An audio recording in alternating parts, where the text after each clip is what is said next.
avec vous ce soir, c'est un grand succès ces assises. Les grands opérateurs, ils ont un rôle à jouer, un rôle important, c'est ce que nous on pense. Nous on souhaite que le renouvelable, ça soit durable. Donc ça a commencé fortement avec des grands succès d'opérateurs, y compris EDF Énergie Nouvelle. Vous en avez donné une illustration remarquable. Aujourd'hui, le moment est venu que les grands opérateurs, avec les avantages compétitifs qui sont les leurs, se mettent face à l'enjeu qui est majeur, qui est de descendre la courbe des coûts, de faire en sorte qu'on franchisse le mur de la compétitivité. Donc on va le faire, et on a pour ça un réflexe naturel, c'est dans notre ADN, on a 4 éléments qui sont des avantages compétitifs, comme tous les grands groupes, hein, et on a un peu une culture particulière.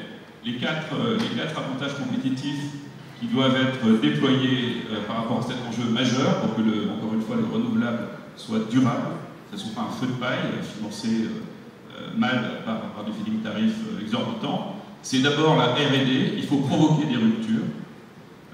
Ça, c'est l'enjeu principal. On ne va pas atteindre la compétitivité de manière linéaire, il faut provoquer des ruptures.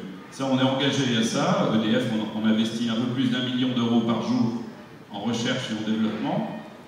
Donc c'est le premier axe. Le deuxième axe, c'est le déploiement de l'ingénierie.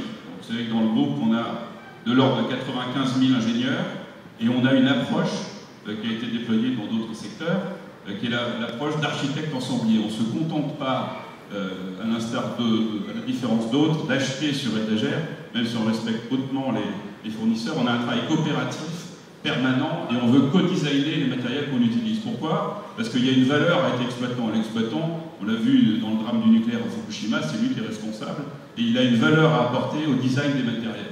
Donc le déploiement de l'ingénierie, l'industrialisation, c'est la deuxième ligne qu'il faut déployer pour faire gagner le renouvelable, et ça, on va le faire.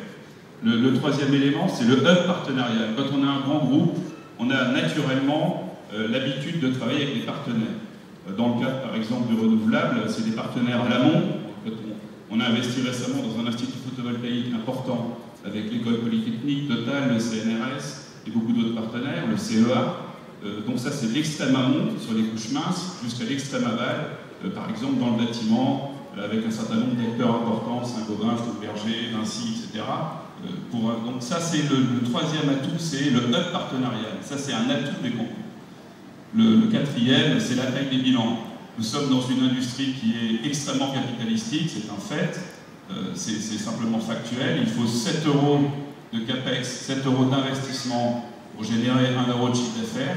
C'est comme ça. Dans le conseil, il faut 15 centimes pour générer 3 euros, mais c'est bien aussi. Hein.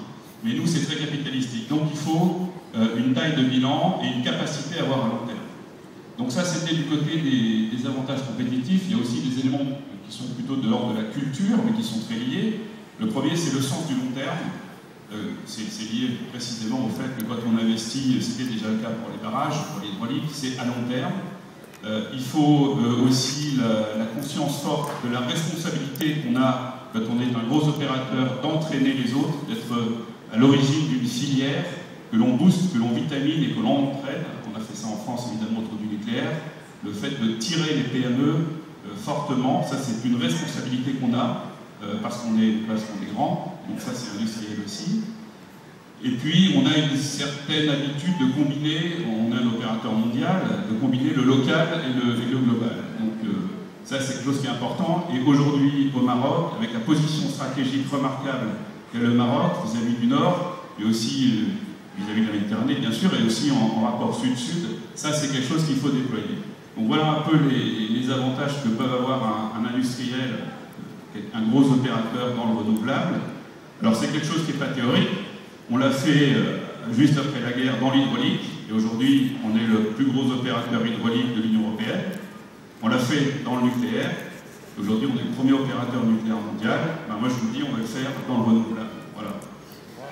Je vais m'y employer, et particulièrement au Maroc, parce que j'y suis un tout petit peu attaché, ayant fait mes études à Rabat.